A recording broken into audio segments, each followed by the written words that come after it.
Olá, pessoal. Eu sou o professor Tiago Lucena, o seu professor de Ciência, Tecnologia e Sociedade, e este é o canal Geração Selfie. Neste nosso canal, nós estamos com uma série chamada Ensinos Remotos.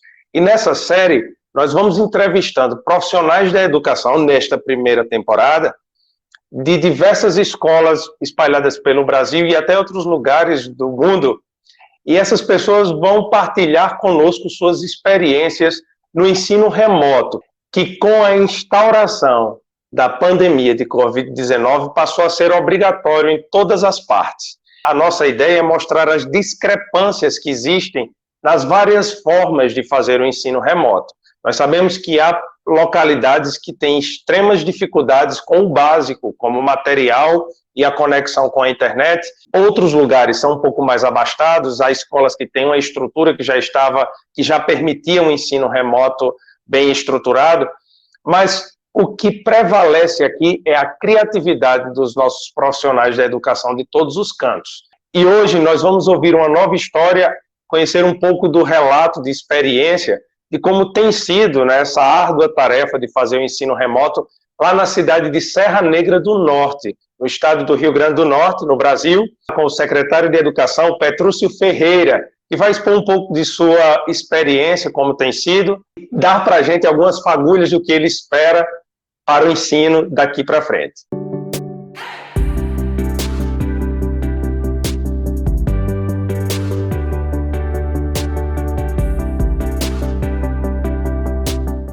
Olá, Petrúcio, seja bem-vindo ao nosso projeto Ensinos Remotos. Tudo bem contigo?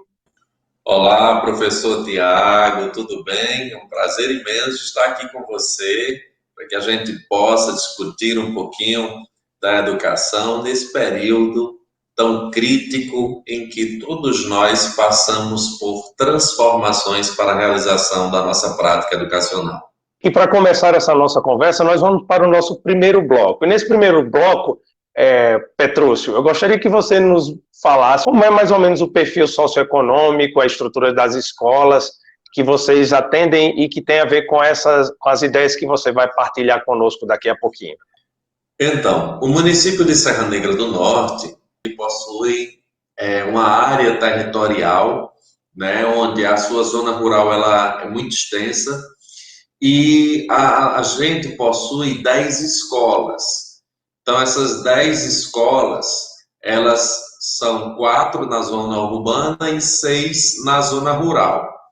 O município, ele é conhecido como assim, a capital nordestina do boné, onde aqui a gente tem uma produção de cerca de 800 a 1 milhão boné mês, né? Então, a gente tem muitas fábricas de bonés, que é o que faz girar a economia do município, né? Além do poder público e também a parte de agricultura, né, aqui do município. E as nossas escolas, elas são escolas que possuem internet dentro da sua área, né? Essa internet é disponibilizada tanto na zona urbana como na zona rural.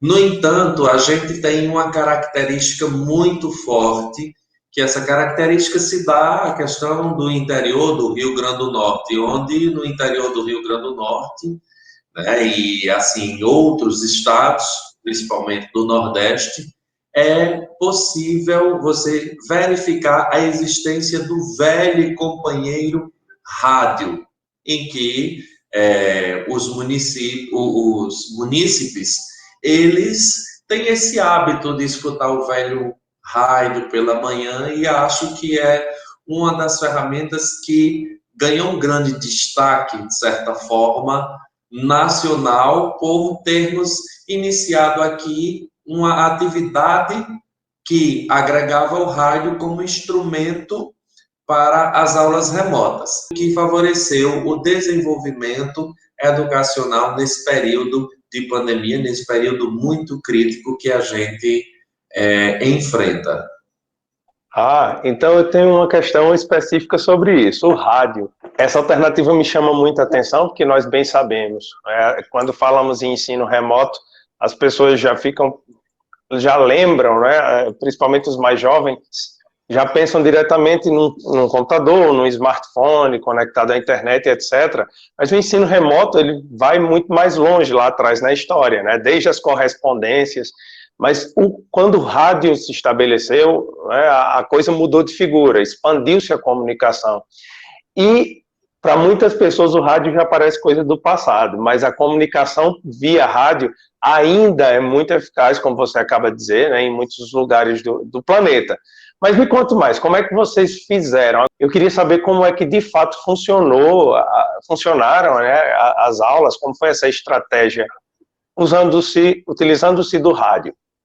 Então, Tiago, quando nós fomos pegos, entre aspas, de surpresa pelo decreto governamental que suspendeu as aulas presenciais no estado do Rio Grande do Norte, nós tivemos que buscar alternativas, né? A priori, essas alternativas seriam para que nós tivéssemos o vínculo com as nossas crianças. Mas aí você me pergunta, como é que surge o rádio? O primeiro decreto, ele dava 15 dias de suspensão.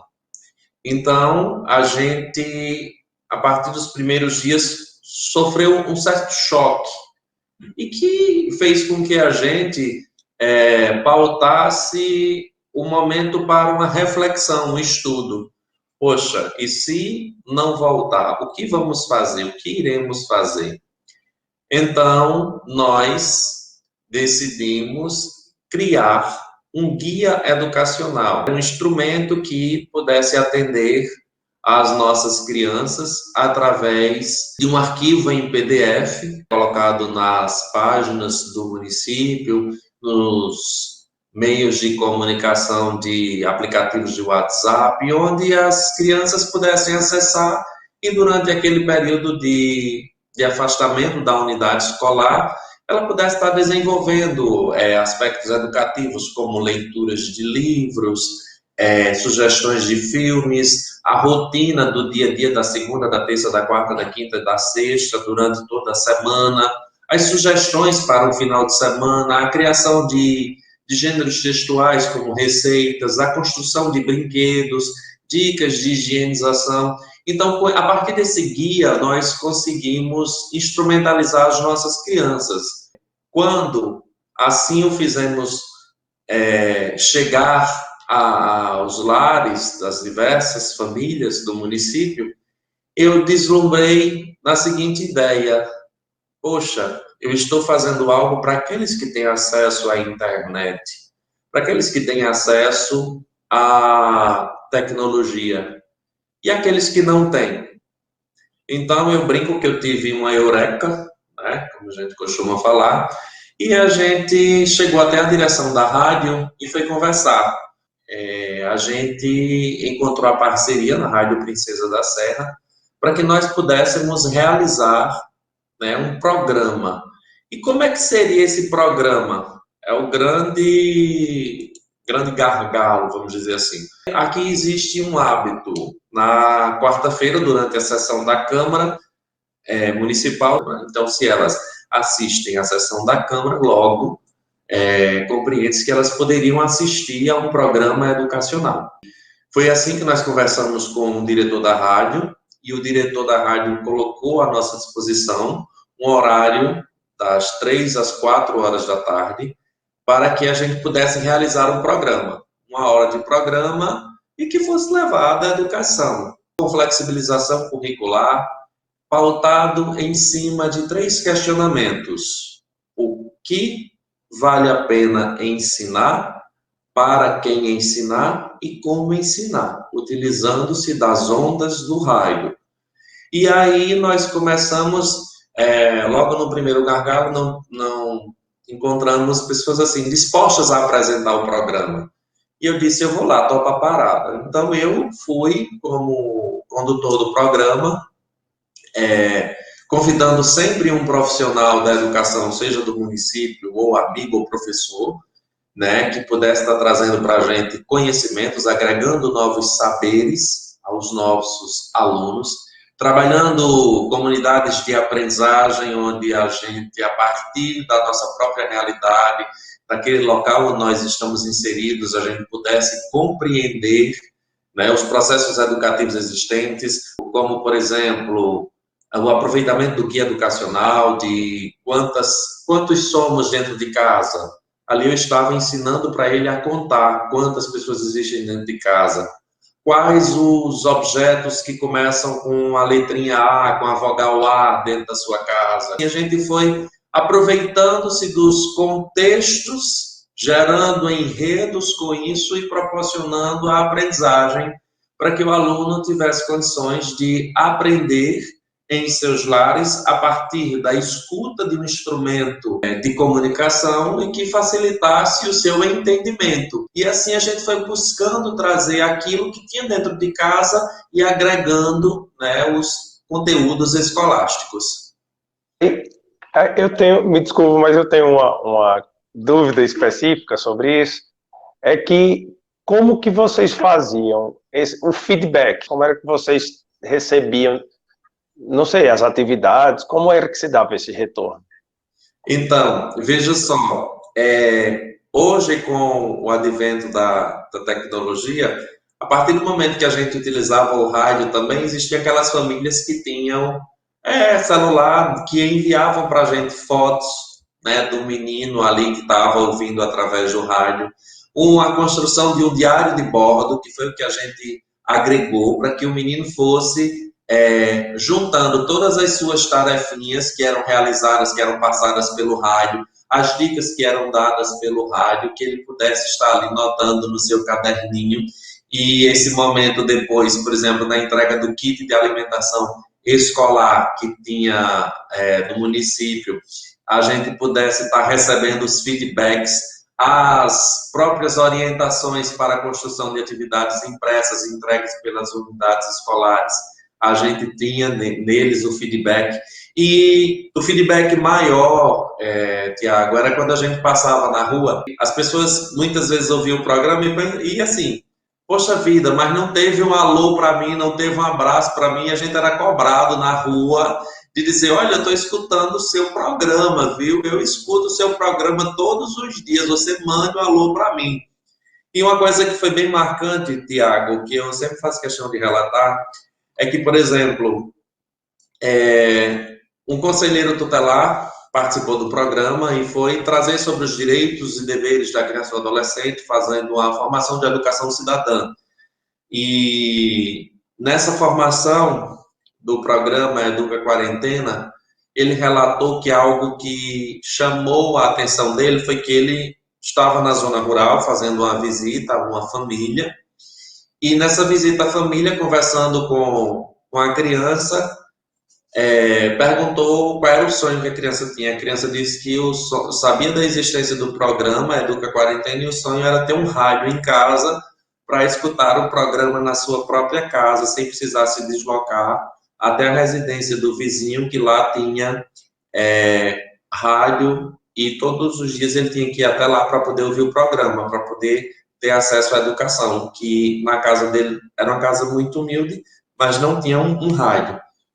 Então aquilo ali marcou na minha vida, marcou no processo educacional, porque a gente sentiu, naquele dia eu particularmente senti, foi algo que me emocionou muito, senti que as desigualdades existem, que aquilo que a gente estava fazendo, por mais cansativo, exaustivo que fosse, porque eu tinha que conciliar os trabalhos administrativos da secretaria, os planejamentos pedagógicos, e todos os dias eu tinha aquele compromisso, às 3 horas da tarde, que era a condução de um programa que eu tinha que fazer por ter assumido aquele compromisso. Então, esse depoimento do aluno fez com que todo aquele esforço fosse minimizado, porque a gente encontrava realmente ali o anseio e o desejo da criança pelo conhecimento. É interessante, Petrúcio, porque enquanto você falava, né, sobre esse depoimento e tudo mais, mas também a coisa de as pessoas cumprimentarem na rua e pedirem um alô, aquela coisa toda, isso é bonito, né, nas cidades pequenas. E reforça uma vez mais, eu tenho visto nesses depoimentos, o valor da comunidade, da família, dessa necessidade mesmo de cooperação entre as pessoas para que a educação aconteça de maneira mais efetiva, não é? E também fiquei lembrando, não tem como não lembrar, né, da experiência que foi também muito bem sucedida no estado do Rio Grande do Norte, na década de 60 do século XX, que foram as escolas radiofônicas que juntaram intelectuais da época, como Paulo Freire e outros educadores, e que promoveram a alfabetização de pessoas que viviam em situação de altíssima vulnerabilidade. E, como terceiro bloco dessa nossa conversa, eu queria saber o que é que você pensa daqui para frente, na condição de educador, de profissional da educação, de secretário da educação, alguém que está preocupado em formar sujeitos. O que eu enxergo é que não dá mais para nós amontoarmos práticas inovadoras dos nativos digitais em depósitos, em salas, em compartimentos. Nós que somos imigrantes digitais, precisamos compreender, e a pandemia nos fez isso, que a tecnologia ela existe há muito tempo, que as nossas escolas estão dotadas de recursos. Compete a nós utilizá-los da melhor maneira. Precisávamos nós entender que o modelo mecanicista, tradicional, robotizado, que por ora foi realizado através da aula expositiva dialogada, ele já está sepultado há muito tempo, porque o nosso aluno não aguenta mais isso. Tem um autor chamado Pouso que dizia: hoje nós falamos, guardem os celulares. Amanhã nós diremos, retirem os celulares, pois a aula vai começar. E nós nos encontramos nesse período com a pandemia. É bem verdade. É preciso ainda realizar um trabalho de inclusão digital muito forte para minimizar as desigualdades de uma sociedade desequilibrada como a nossa. Mas, acima de tudo, é preciso compreender que metodologias ativas, elas estão gritando à nossa porta para entendermos que o menino, ele é dotado de saberes. É preciso entender que cada um de nós somos detentores de múltiplas inteligências, porém, não podemos ser apenas transmissores, meros robôs que repetem aquilo que o velho livro amarelo compõe. Preciso entender que a construção de um currículo flexível, ele possibilita uma visão ampla, que enxerga na personalização do aluno a saída para o futuro da educação.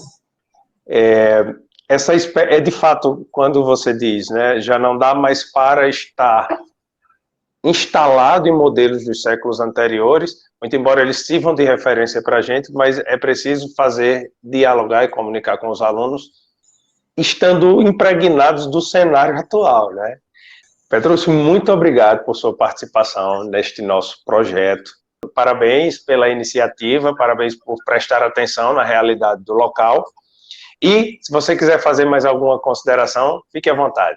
Eu que agradeço, meu amigo, agradeço o convite, agradeço a oportunidade de participar com você desse projeto. Eu preciso levar, inovar e buscar fazer com que todos tenhamos condições de desenvolvermos as múltiplas ideias para uma realidade multicultural. Então, eu preciso, aquilo que eu disse anteriormente, precisa realizar a personalização do ensino no centro da engrenagem, que é o aluno, para assim construirmos novos meios, novos caminhos e que atendam diretamente às nossas necessidades. Se você quiser continuar vendo conteúdo como esse e também acompanhando vídeos que falam da relação ciência, tecnologia e sociedade, inscreva-se no canal no YouTube chamado Geração Self. Nós estamos em todas as outras redes sociais, no Twitter, no Instagram, no Facebook. Você pode digitar lá e vai encontrar as nossas páginas. Então é isso. Até a nossa próxima entrevista. Tchau!